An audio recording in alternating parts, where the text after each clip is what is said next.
You often hear the phrase, God is in control. And when you hear a phrase like that, it can be comforting. Like, yeah, well, then we have nothing to worry about.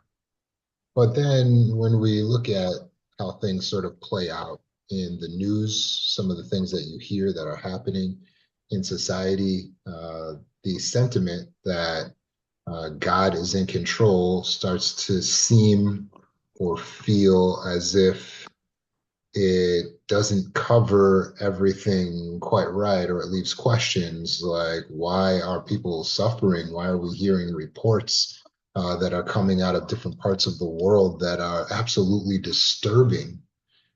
And then when we study the scriptures, we get a picture that is maybe a bit more complete when it comes to this subject of who really rules the world. For instance, at First John chapter 5, verse 19,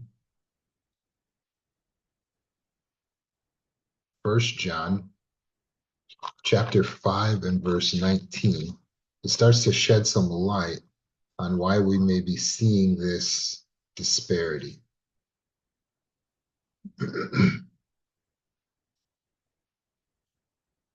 That's First John 5:19. There it says,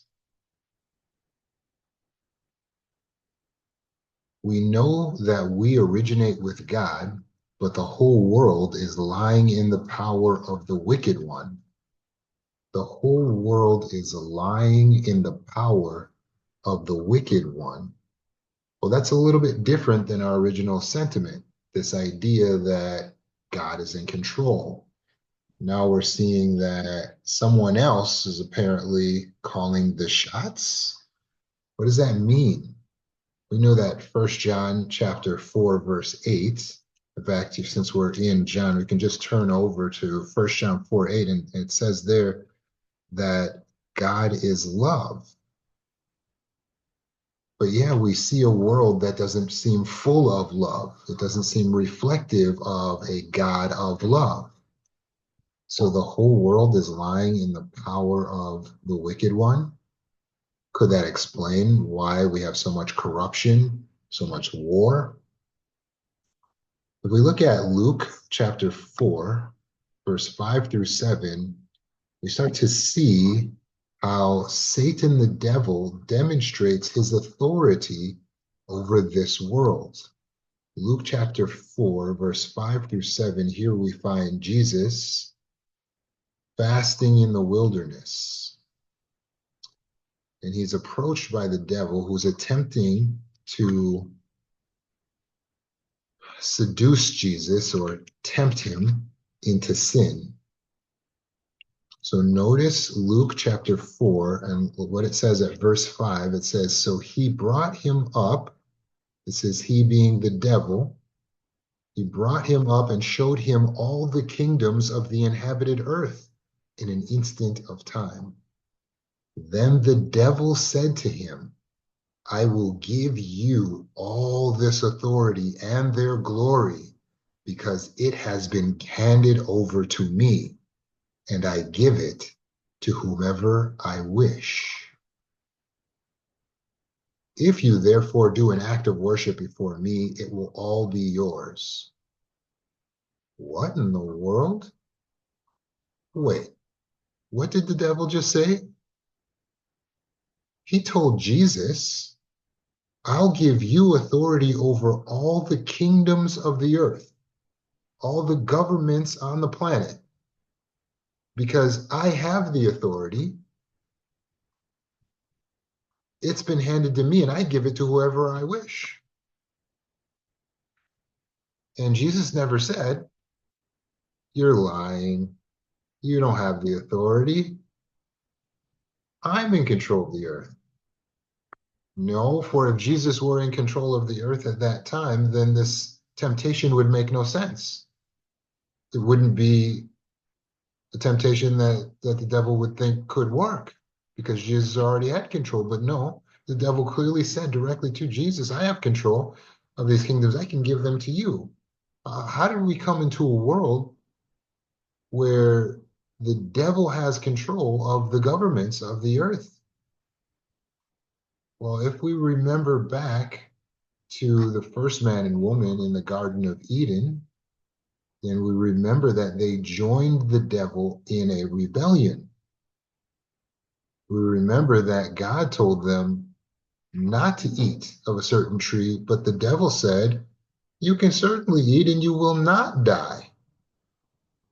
And so Eve, first, then followed by Adam, rebelled against God's law, were removed from the Garden of Eden, and ended up inadvertently taking on Satan as their ruler. So as they had offspring leading into our generations, we're still living in this world, in this timeline,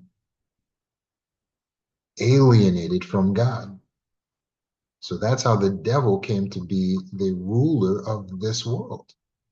In fact, Jesus not only didn't say the devil's not the ruler of the world, at John 12:31, he said the devil is the ruler of the world.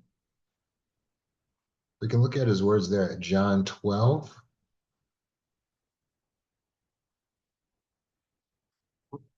verse 31.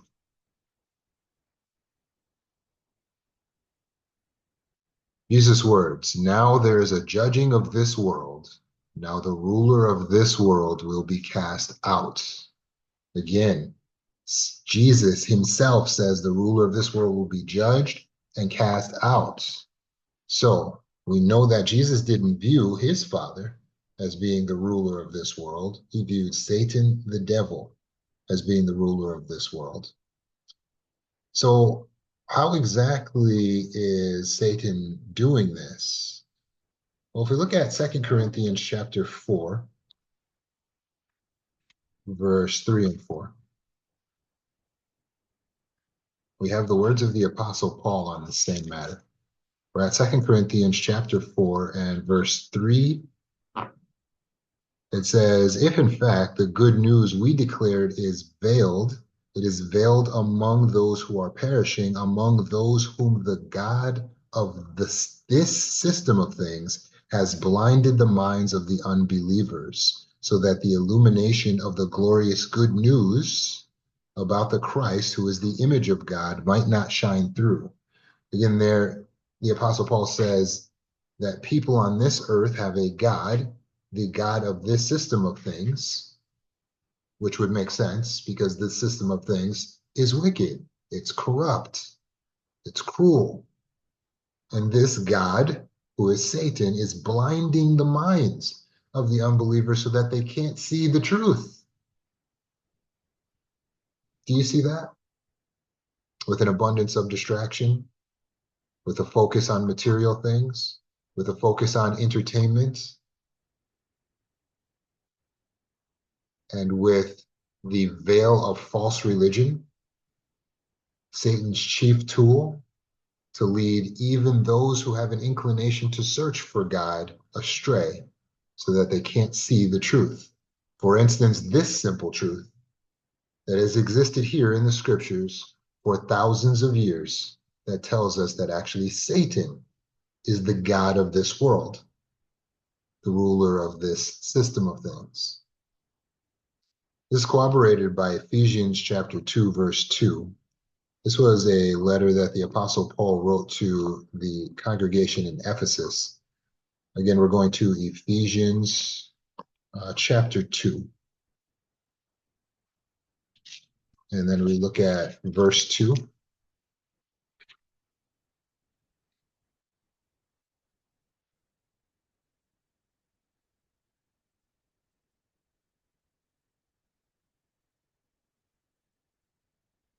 It says, in which you at once walked according to the system of things of this world, according to the ruler of the authority of the air, the spirit that is now at work in the sons of disobedience. Yes, it calls Satan, the ruler of this world, the authority of the air, saying that his influence is pervasive. So you are actually someone who at one time also was under that influence, was veiled by falsehood, didn't see the truth. But now Are you starting to see it more clearly? It can explain a lot, right?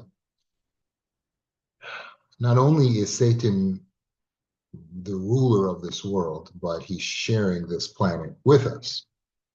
Yes, he's no longer going in and out of heaven and earth as he once could when he was a perfect angel. He has since been exiled from heaven. We see this explained at Revelation chapter 12 and verse 9. That's Revelation chapter 12. And take a look at verse 9. It says, "So down the great dragon was hurled, the original serpent, the one called Devil and Satan, who is misleading the entire inhabited earth. He was hurled down to the earth, and his angels were hurled down with him." So it says that Satan is misleading the entire inhabited earth, and he is not in hell or in heaven. He is here. And what is he doing?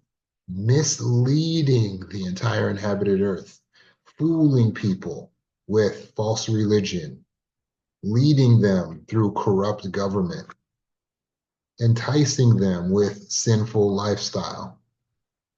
He is here, and his angels are here with him. Those we would refer to as demons. How does he get away with this? Well, he doesn't show people who he is. He doesn't tell people, "Hi, I'm the devil. I'm here just ruling you. Just wanted you to know that I'm actually influencing things." No, he actually hides himself. Second Corinthians chapter 11 shows that he has a disguise on. Second Corinthians chapter 11.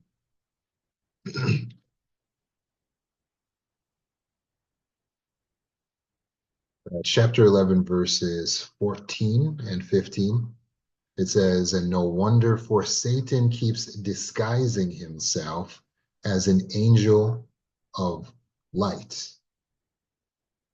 It is therefore nothing extraordinary if his ministers also keep disguising themselves as ministers of righteousness, but their end will be according to their works." So we see that we have a devil, this God of this system of things, who's not even straightforward. He doesn't even tell the truth and say, "Yes, it's me, I'm ruling things." No, he disguises himself as what it says, an angel of light. I'm innocent, I'm good. Enticing people into cults and false religion. Oh yeah, this is good. This is going to be good for you. Enticing people into spiritism. Oh, this is fine. This is going to be fun.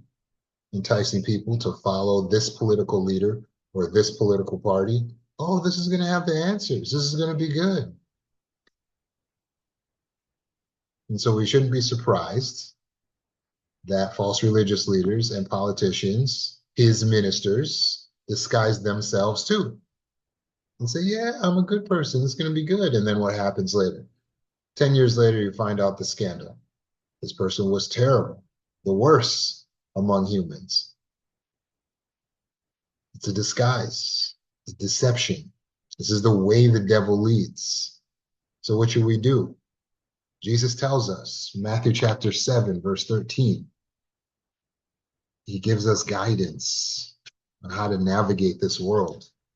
That's Matthew chapter 7, verse 13.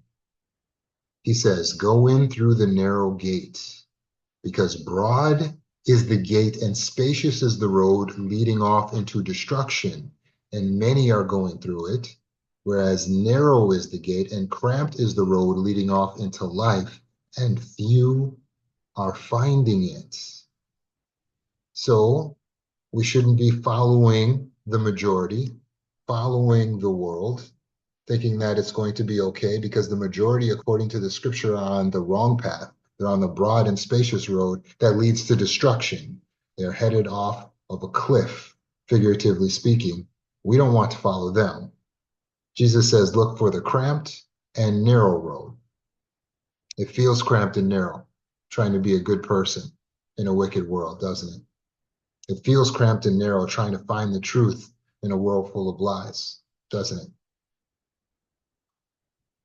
Well, don't worry, because this situation, having a planet that's ruled by Satan, is temporary.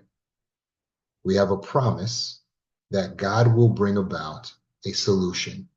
In fact, his solution is a government in itself, God's kingdom.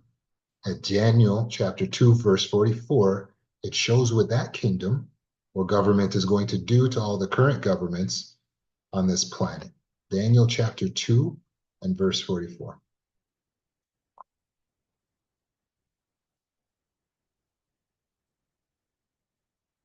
It says, in the days of those kings, the God of heaven will set up a kingdom that will never be destroyed, and this kingdom will not be passed on to any other people.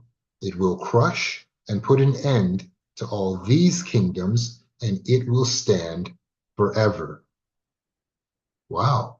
So it says God is going to establish a government or a kingdom that's going to do what to these kingdoms? It says crush and put an end to all these kingdoms. Even the government in my country? Yes. Even the government in your country. Unless it decides that it wants to make itself subservient to God's kingdom, it will be destroyed. Anyone that stands in opposition to God's kingdom will be destroyed. And why is this a good thing? Because these governments have failed. They cannot solve poverty. They cannot solve crime. They cannot solve hunger. They have not solved war, racism, sexism. They haven't solved the problem. Any of the problems that have plagued mankind, God's kingdom can. Because even if a man or a government has a good intention, it cannot rid wickedness from people's hearts. God's kingdom can. Even if a man or a government has a good intention, it cannot destroy or imprison the devil. God's kingdom can. In fact, it promises it will at Revelation chapter 20, verse 1 through 3. We're at Revelation 20. Look what it says. And I saw an angel coming down out of heaven with the key of the abyss and a great chain in his hand. He seized the dragon, the original serpent, who is the devil and Satan, and bound him for 1,000 years, and hurled him into the abyss and shut it and sealed it over him, so that he would not mislead the nations anymore until the 1,000 years were ended. After this, he must be released for a little while. What hope to know that our great God has a design in place that will make sure that Satan is bound for 1,000 years, and only God's kingdom can accomplish this. No man can do that. No government, no political party can do that. And that is what we need. We need Satan out of the way. We need Satan out of the way. He will not rule forever. In fact, he knows that his time is limited. And that's why he's becoming more desperate, more fierce. This will now usher in a new era for us on this planet, an era of peace. Can you imagine what it would be like to not have wickedness in the world? To be able to walk outside of your door and not have to worry about any crime,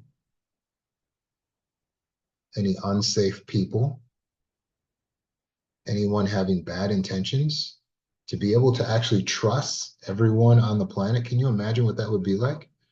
Because that's what this is saying, right? This is saying that this planet will be cleansed of Satan, his demons, and their minions. At Armageddon, wicked people will be destroyed. So we will have a earth that is pure, the way it was intended to be in the Garden of Eden. Revelation chapter 21. talks more about this. Hopefully you're still there in Revelation. Look at chapter 21 and verse 3. It says, "With that I heard a loud voice from the throne say, 'Look, the tent of God is with mankind, and he will reside with them, and they will be his people, and God himself will be with them, and he will wipe out every tear from their eyes. Death will be no more, neither will mourning, nor outcry, nor pain be anymore. The former things have passed away.'" At this time period, when God's kingdom is now ruling over the earth, we will no longer have Satan, wickedness. We will no longer have the tears of pain, the mourning, the crying. We will no longer have death, which makes sense too, because Adam and Eve would have lived forever if they hadn't sinned. They were designed to live forever. We were designed to live forever as humans in a perfect world. That's a beautiful prospect. With God ruling over us, imagine being able to feel so close, feeling protected. Do you want to be able to take advantage of this? Do you want to be able to experience this world? Well, we have to do our part now. What do we do right now? Well, we need to make sure that we have nothing to do with the devil. And how can we do that? James chapter 4, verse 7.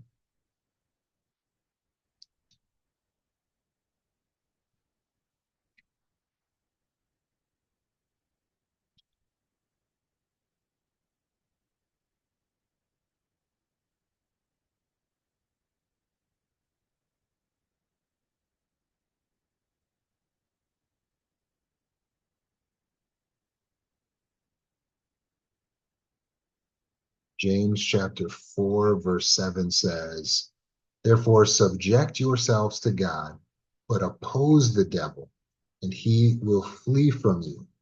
So if you oppose or resist the devil, we have a promise that the devil will flee from us. That is what we want. We don't want to be associated with the devil. We don't want to be found in company with the devil.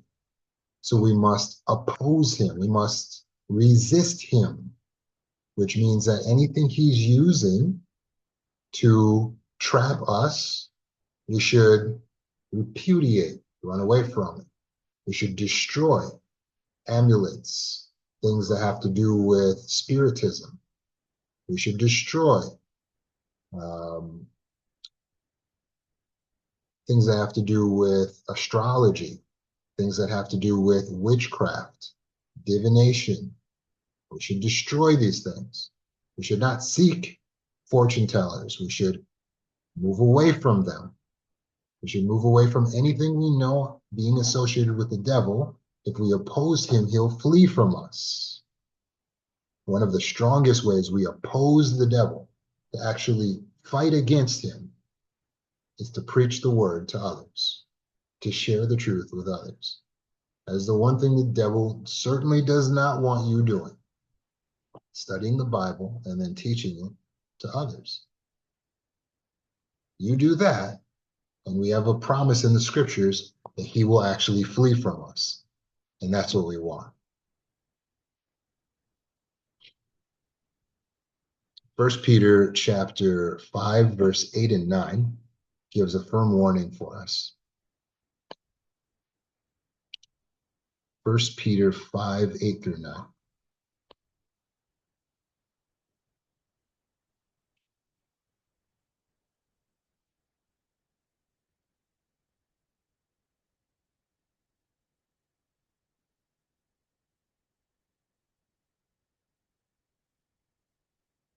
There it says, "Keep your senses, be watchful, Your adversary, the devil, walks about like a roaring lion, seeking to devour someone.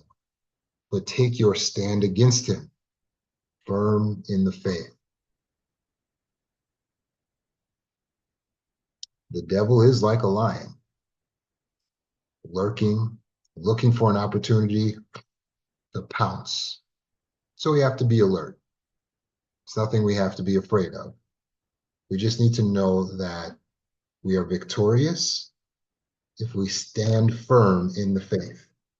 We take our stand firm in the faith. We don't allow the devil to tempt us, to bully us, to move us off of our mark. We've chosen our side. We've casted our vote. And it's for God and his kingdom. So we don't allow the devil to mislead us the way he's misleading the rest of the world. Are you ready? Keep in mind the popular Lord's Prayer, where Jesus is teaching us how to pray. And he says, Our Father in the heavens, let your name be sanctified. Let your kingdom come. Let your will take place as in heaven, also on earth. That's what we want. For God's name to be sanctified, it means that people will know who he is and will no longer believe the false rumors that are being spread about him. Satan is engaged in a massive smear campaign against Yahweh, the true God. He doesn't want anyone to know his name. He tells people that Yahweh burns humans in a fire for eternity, and that's not true. He tells people that Yahweh is in control on this earth, and that's not true. He tells people that Yahweh is responsible for taking children off of the planet, for anything that happens. It's all God, and he has a plan. That's all false. Yahweh is in heaven, and he has a purpose. And his purpose is to destroy all wickedness and the devil. And we can put our faith in him. But we should not believe the lies of the smear campaign. We want to see God's name be sanctified. We want to see his kingdom come. That's God's government to this earth to put an end to all of this wickedness and to actually usher in real change, lasting change that no human government can offer us, so that God's will takes place on this earth as it is in heaven. If you'd like to learn more about the Bible, you can go to the website societyofunendinglife.org, and there's a Bible course there. If you need any assistance, just reach out to me, and I'd be happy to assist. And you can use the Bible course there to help others to learn about the Bible as well. I look forward to hearing from you. Thank you for being here. Have a wonderful day.